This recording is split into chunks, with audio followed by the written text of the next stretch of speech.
ತುಂಬ ಒಂದು 2 ವರ್ಷ ಆಯಿತು ನನಗೆ ನಾಭಿಯಲ್ಲಿ ವ್ಯತ್ಯಾಸ ಆಗಿತ್ತು. ಅದು ಎಲ್ಲಿ ಅಲೋಪತಿ ಡಾಕ್ಟ್ರು ಹೋದ್ರೂ ನಂಗೆ ಕಂಟ್ರೋಲ್ ಆಗಿರಲಿಲ್ಲ. ಅಲೋಪತಿಲಿ ಏನು ಅಂತಲೇ ಹೇಳಲಿಲ್ಲ, ಏನು ಸ್ಕ್ಯಾನ್ ಮಾಡಿದ್ರು. ಆಮೇಲೆ ಅಲೋಪತಿಯಿಂದ ಹೋಮಿಯೋಪತಿ ಆಯಿತು, ಅಲ್ಲೂ ಟ್ರೀಟ್ಮೆಂಟ್ ಸಕ್ಸಸ್ ಆಗಲಿಲ್ಲ. ಈಗ ನಿಮ್ಮ ವಿಡಿಯೋ ನೋಡಿ ಇಲ್ಲಿಗೆ ಬಂದಿದ್ವಿ. ಈಗ ಸ್ವಲ್ಪ ನಾಭಿಯಲ್ಲಿ ಸ್ವಲ್ಪ ಪರವಾಗಿಲ್ಲ, ಅಷ್ಟು ಸುಸ್ತು, ಸೆಳೆತ ಎಲ್ಲ ಕಮ್ಮಿ ಆಗಿದೆ. ಈ ಕೈ ನೋವು ಸ್ವಲ್ಪ ಕಮ್ಮಿ ಆಗಿದೆ. ಸೆಳೆತ ಈ ಕೈ ಫುಲ್ ಸೆಳೀತಿತ್ತು, ಸ್ವಲ್ಪ ಒಂದು 50% ಪರವಾಗಿಲ್ಲ ಅನಿಸುತ್ತೆ. ಈಗ ನಾವೇನು ಔಷಧಿನ ಕೊಟ್ಟಿದ್ದೀವಿ ಅದನ್ನು ನೀವು ಸರಿಯಾಗಿ ಮಾಡಿದ್ದೇ ಸರಿ ಆದರೆ ನಿಮಗೆ ಈ ಕಾಯಿಲೆ ಇಲ್ಲಿಂದ ನಿಮಗೆ ಒಳ್ಳೆ ರೀತಿಯಲ್ಲಿ ನೀವು ಚೆನ್ನಾಗಿ ಆಗ್ತಾ ಹೋಗ್ತೀರಿ. ನಿಮ್ಮ ಮನಸ್ಸಲ್ಲೇ ಕಾನ್ಫಿಡೆನ್ಸ್ ಬಂದಿದೆ, ಈಗ ಮಕ್ಕದಲ್ಲಿ ಕಳೆ ಕಾಣ್ತಿದೆ. ಆರೋಗ್ಯ ಬರೋದು ಮೊದಲು ಇಲ್ಲಿ ಕಾನ್ಫಿಡೆನ್ಸ್ ಬರಬೇಕು, ಅದು ಆಟೋಮೆಟಿಕ್ಕಾಗಿ ನಿಮಗೆ ಬರುತ್ತೆ. ಸೊ ಈಗ ನಿಮ್ಮಲ್ಲಿ ಕಾಣ್ತಿದೆ ಆರೋಗ್ಯ ಬಂದಿರೋ ಸಂಕೇತ. ಹಾಗಾಗಿ ನಾವು ಹೇಳಿದ್ದನ್ನೆಲ್ಲ ಆಹಾರ ಹೇಳ್ಕೊಡ್ತೀನಿ, ಎಕ್ಸಸೈಸ್ ಹೇಳ್ಕೊಡ್ತೀನಿ, ಔಷಧಿಗಳು ಸರಿಯಾಗಿ ಕೊಟ್ಟಿದ್ದೀನಿ, ಅದು ಸರಿಯಾಗಿ ಬಳಸಿ.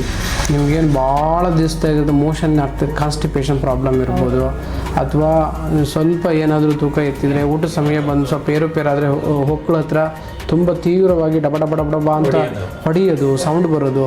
ಅದೇ ರೀತಿ ನಿಮಗೆ ಥ್ರೋಟ್ ಇರಿಟೇಟ್, ಕಫ ಇಲ್ಲಿ ಬಂದು ನಿಂತ್ಕೊಳ್ಳೋದು, ಅಥವಾ ಆಲಸ್ಯತನ, ಮೂಡ್ ಸ್ವಿಂಗ್ಸು, ಭಯ, ಗಾಬರಿ, ಆತಂಕ, ನಿದ್ರೆ ಬರೋದಿಲ್ಲ.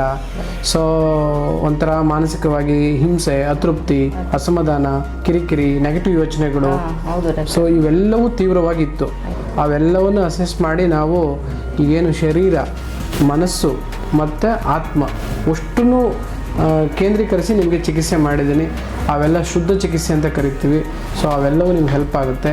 ಅದನ್ನು ಸರಿಯಾಗಿ ನೀವು ಕರೆಕ್ಟಾಗಿ ಫಾಲೋ ಮಾಡಿದರೆ ನಿಮಗೆ ರಿಸಲ್ಟ್ ಬರುತ್ತೆ. ಯಾಕೆ ಹಿಂದೆ ಟ್ರೀಟ್ಮೆಂಟ್ ಮಾಡೋರಿಗೆ ರಿಸಲ್ಟ್ ಬರಲ್ಲ ಅಂದರೆ ಅವರು ಈ ಅಂಶಗಳನ್ನು ಪರಿಗಣಿಸಿ ಚಿಕಿತ್ಸೆ ಮಾಡಿದ್ರೋ ಇಲ್ಲ ಗೊತ್ತಿಲ್ಲ.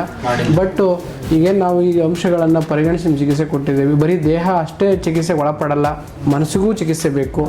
ನಮ್ಮ ಮನಸ್ಸಿಗೆ ಚಿಕಿತ್ಸೆ ಆದಾಗ ಮಾತ್ರ ಆತ್ಮಶುದ್ಧಿ ಆಗೋದು. ಇಲ್ಲ ಅಂದರೆ ಅದು ಒದ್ದಾಡುತ್ತೆ, ಮನಸ್ಸು ಒದ್ದಾಡಿಸುತ್ತೆ, ದೇಹ ಅಲ್ದಾಡುತ್ತೆ. ಸೊ ಇಲ್ಲಿ ಶರೀರ, ಇಂದ್ರಿಯ, ಆತ್ಮ, ಸತ್ವ, ಬುದ್ಧಿ ಎಲ್ಲದಕ್ಕೂ ಚಿಕಿತ್ಸೆ ಆಗಬೇಕು. ಅದೆಲ್ಲದಕ್ಕೂ ನಾವು ಮಾಡಿದ್ದೀವಿ. ಹಾಗೆ ಯೋಗ, ಧ್ಯಾನ, ಪ್ರಾಣಾಯಾಮ, ಆಹಾರಗಳನ್ನೆಲ್ಲ ಸರಿಯಾಗಿ ಪಾಲಿಸಿ ಆರೋಗ್ಯ ನಿಮ್ಮ ಕೈಯಲ್ಲಿ ಖಂಡಿತ ಬರುತ್ತೆ. ಇಲ್ಲ ಅಂದರೆ ಅದು ಕಷ್ಟ ಬರೋದು. ಆರೋಗ್ಯ ಬರೋದು ಭಾಳ ಕಷ್ಟ. ಹೆಲ್ತ್ ಈಸ್ ವೆಲ್ತ್ ಅಂತಾರೆ. If you lost health everything is lost. If you lost money something is lost. ಅಂದರೆ ದುಡ್ಡನ್ನು ಕಳ್ಕೊಂಡ್ರೆ ಗಳಿಸ್ಬೋದು, ಆರೋಗ್ಯ ಕಳ್ಕೊಂಡ್ರೆ ಗಳಿಸೋಕ್ಕಾಗಲ್ಲ. ಇವ್ರನ್ನ ಕೇಳಿದ್ರೆ ಮಾತ್ರ ಅದ್ರ ಬೆಲೆ ಗೊತ್ತಾಗುತ್ತೆ, ಬೇರೆಯವ್ರಿಗೆ ಗೊತ್ತಾಗಲ್ಲ. ಆರೋಗ್ಯ ಇಲ್ಲ ಅಂದ್ರೆ ಜೀವನನೇ ಇಲ್ಲ ಬಿಡಿ. ಎಷ್ಟೋ ಸಲ ಜೀವನ ಬೇಡ ಅಂತ ಹೇಳಿದ್ರು ನೀವು. ಹೌದು ಡಾಕ್ಟರ್, 2 ವರ್ಷದಿಂದ ಅನುಭವಿಸ್ಬಿಟ್ಟಿದ್ದೀನಿ. ಆರೋಗ್ಯ ಇಲ್ಲ, ಜೀವನನೇ ಬೇಡ. ದುಡ್ಡು ಮುಖ್ಯ ಅಲ್ಲ, ಆರೋಗ್ಯ ಮುಖ್ಯ ಡಾಕ್ಟರ್. ಹೌದು. ಸೊ ಖಂಡಿತ ನಿಮಗೆ ಈಚೆ ಆಚೆ ಏರುಪೇರು ಏನೇ ಆಗಲಿ 3 ತಿಂಗಳಲ್ಲಿ ಉತ್ತಮವಾದ ಆರೋಗ್ಯ ಕೊಡೋ ಜವಾಬ್ದಾರಿ ನಮ್ಮ ಅತ್ರೇಯ ಆಯುರ್ವೇದಾಲಯ ಸಂಸ್ಥೆ ಇದೆ. ನಿಮ್ಗೆ ಖಂಡಿತ ಕೊಡ್ತೀವಿ. ಆಯಿತು, ನಾವು ಸರಿಯಾಗಿ ಪಾಲನೆ ಮಾಡಿ ಒಳ್ಳೇದಾಗಿ ಕರೆಕ್ಟಾಗಿ 1 ತಿಂಗಳು ಬಿಟ್ಟು ನಾವು ಬಂದು ತೋರಿಸೋಣ. ಒಳ್ಳೇದಾಯ್ತು, ಹೋಗಿ ಬನ್ನಿ. ಯಾವ ಊರು ಅಂದರೆ? Sakleshpur, Hassan district. Generate by AI.